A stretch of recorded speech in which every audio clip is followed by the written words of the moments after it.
भाजप या संघटनेमध्ये काहीतरी गोंधळ दिसतोय। अमित शाह साहेब म्हणतात पार्ट्या आम्ही नाही फोडल्या, पण देवेंद्र फडणवीस साहेब म्हणतात की मी पुन्हा आलो 2 पार्ट्या फोडून। त्याच्याबरोबर एकनाथ शिंदे साहेब म्हणतात की या पार्टी फोडण्याच्या मागे कलाकार कोण होतं, तर देवेंद्र फडणवीस होते। त्यामुळे आता 2 मोठ्या नेत्यांमध्येच जर मतामध्ये फरक पडत असेल तर एक नेता कुठला तरी खोटा बोलतोय असं आपल्याला म्हणावं लागेल। पण अख्ख्या महाराष्ट्राला, अख्ख्या देशाला माहिती आहे की भाजपने फक्त पार्टी नाही फोडली तर पवार कुटुंबसुद्धा फोडलेलं आहे। अमित शाह असं म्हणले की मुलीमुळे राष्ट्रवादी, मुलीमुळे राष्ट्रवादी तिला मुख्यमंत्री करायचं, तिला मोठी सूचना होती। मग तसं बघायला गेलं तर 2014ला सत्तेत येण्यापूर्वी मोदी साहेब खूप काय बोलले होते लोकांना, आम्ही हे देऊ ते देऊ। अमित शाह साहेबसुद्धा बोलले होते, ते काय घडलेलं नाही। मग ते त्यावेळेस जे बोलले खोटंच बोलले होते, मग आता हे जे बोलले खोटंच बोलले असावेत। आणि राहिला प्रश्न सुप्रियाताईंचा, जेव्हा सुप्रियाताई पहिल्यांदा खासदार झाल्या होत्या तेव्हा या देशामध्ये सरकार एक काँग्रेस आणि राष्ट्रवादीचं होतं। साहेबांची मुलगी असतानासुद्धा त्यांना पद न देता प्रफुल्ल पटेल साहेबांना तिथं पद दिलं गेलं। खरंच मुलीचं प्रेम नुसतं असलं असतं तर सुरुवातीलाच ताईंना तिथं मंत्रिपद मिळालं असतं, पण तसं झालं नाही। त्यामुळे इथं येऊन काही बोलून लोक त्यांच्या भाषणाला स्वीकारतील असं त्यांना वाटत असेल तर ते चुकत आहेत। आज म्हाडामध्ये एक मोठं म्हणजे बरेच दिवस प्रयत्न सुरू होते, अखेर आज प्रवेश झाला, एक तगडा उमेदवार मिळाला आहे राष्ट्रवादी। तिथं असणारे जे सर्व कार्यकर्ते आहेत, नागरिक आहेत, ह्या सर्व लोकांची चर्चा झाली। मोहिते कुटुंबाची सुद्धा इच्छा होती की पवार साहेबांबरोबर परत एकदा सामाजिक काम करावं, आणि त्यांची इच्छा, लोकांची इच्छा ही साहेबांनी स्वीकारली। आणि मग एकत्रित आता त्या परिसराचा विकास करण्यासाठी तुतारी या चिन्हावर धैर्यशील मोहिते पाटील साहेब तिथं आता उमेदवारी करणार आहेत, आणि 100% तिथून ते खासदार झालेले आपल्याला सर्वांना बघायला मिळतात।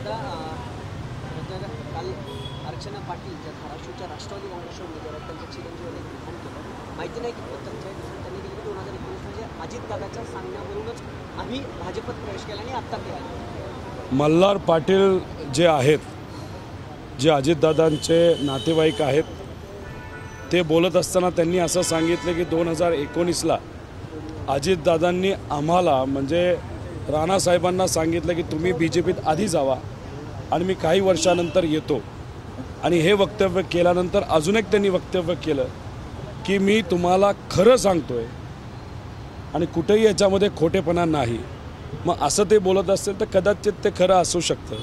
मग आज अजितदादा जे बोलत आहेत की आम्ही विकासासाठी गेलो आणि साहेबांनी तिथं आम्हाला संधी नाही दिली म्हणून आम्ही गेलो, मग असंच म्हणावं लागेल की दादा आणि सगळे नेते खोटं बोलत आहेत, आणि जे काही ठरलं होतं ते 19लाच ठरलं होतं। म्हणजे हे काय पार्टी फोडायचं आणि कुटुंबातून वेगळं व्हायचं हा आत्ताचा प्लॅन दिसत नाही। भाजप आणि अजितदादांचा हा 2019 पासूनचा प्लॅन असावा असं कुठेतरी आता जाणवायला लागलेलं आहे। तुम्ही बोलताना असं देखील म्हणालात, अर्थात कार्यकर्त्यांमधून देखील ते दिसतंय की बारामती लोकसभा मतदारसंघात अनेकांना धमक्या येत आहेत, वेगवेगळ्या गाड्यातून लोक फिरत आहेत, असं काही दबाव वाटतंय कार्यकर्त्यांमध्ये, भीतीचं वातावरण आहे? 3 प्रकारचा दबाव आहे। ग्रामीण भागामध्ये आपण जर बघितलं तर तिथे असणारे जे लाभार्थी आहेत, नाही तर सामान्य लोक त्यांना मलिदा गँग म्हणतात, ते तिथे असणाऱ्या कार्यकर्त्यांना फोन करून सांगत आहेत की कुठेही तुम्ही धाडस करायचं नाही, साहेबांचा प्रचार करायचा, नाही तर ताईंचा प्रचार करायचा, आणि जर तुम्ही तसं केलं तर उद्या जाऊन तुम्हाला अनेक अडचणी सोसाव्या लागतील। दुसरा दबाव हा PDCC बँक, त्या कर्मचाऱ्यांच्या माध्यमातून तुम्हाला लोन दिलं जाईल, नाही दिलं जाईल, असाही कुठंतरी एक धमकीचा प्रचार तिथं केला जातो आहे। पुणे शिक्षण मंडळ, तिथे असणारे जे शिक्षक आहेत त्यांना धमकी दिली जाते की तुम्ही प्रचार करा, जर प्रचार नाही केला तर तुमची बदली करतो। आणि तिसरा प्रकारची धमकी म्हणजे गुंडांच्या माध्यमातून शहरी भागामध्ये दिली जाते। काही गुंडांना यादी दिली गेली आहे की जे सुप्रियाताईंचा प्रचार करतात, आणि गुंड त्यांना फोन करतात आणि म्हणतात या इलाक्यामध्ये शांतपणे राहायचं असेल तर मग तुम्ही अजितदादांचा प्रचार करा, नाही तर आम्ही तुम्हाला बघतो। मग हे तिन्ही चारही प्रकार हे या परिसरासाठी नवीन आहेत. पण दुर्दैव असं की अजितदादांचे जे काही पदाधिकारी आहेत या सर्व गोष्टींचा वापर करतायत दडपशाही वाढवण्याचा. पण ही गोष्ट सामान्य लोकांना आवडत नाही, नागरिकांना आवडत नाही. उलट आमचं असं मत आहे हे जेवढं वाढवतील तेवढं लीड सुप्रियाताईंचं वाढेल. शरद पवारांनी जे वक्तव्य केलं होतं सुनेत्रा पवारांच्या बद्दलचं, तेव्हा शरद पवारांच्या शेजारी अमोल कोल्हे बसलेले होते आणि सगळेच हसलेले होते. पण अमोल विटकरांनी ट्विट करताना असं म्हटलंय की अमोल कोल्हे तुम्ही हसताय, हे इतिहासातल्या खाना हाक मारी तो हसरीसारखं आहे. एखाद्या मोठ्या नेत्याने आणि ते सुद्धा अभ्यासू नेत्याने ज्यांनी कुणी विचार कधी बदलला नाही जर हे कुठलं वक्तव्य केलं असतं तर मी कदाचित त्याला उत्तर दिलं असतं. त्यामुळे तुम्ही ज्याचा उल्लेख केला त्याला मी उत्तर दिलं पाहिजे असं मला वाटत नाही. पण नक्कीच हा प्रश्न आमच्या प्रवक्त्यांना सांगतो, ते नक्कीच त्याला उत्तर देतील. रुपाली चाकणकरांनी आज पत्रकार परिषद घेतली आणि त्यांनी असं म्हटलंय की कोल्हे तर राक्षसी प्रवृत्तीनं हसलेच, पण सुप्रियाताई देखील अनेक वर्ष सासरी गेल्या नाही म्हणून त्यांना वहिनी ज्या रडल्या त्या अश्रूंचं महत्त्व कळलं. आता पवार साहेबांच्या वक्तव्याचं निश्चित केलं. तुम्ही ज्यांचं नाव घेतलं त्यांच्याबद्दल आत्ता बोलण्यापेक्षा जेव्हा महानगरपालिकेचं इलेक्शन येईल तेव्हा कुठेतरी बोलणं जास्त उचित ठरू शकेल. कारण का हे इलेक्शन त्यांचं इलेक्शन नाही.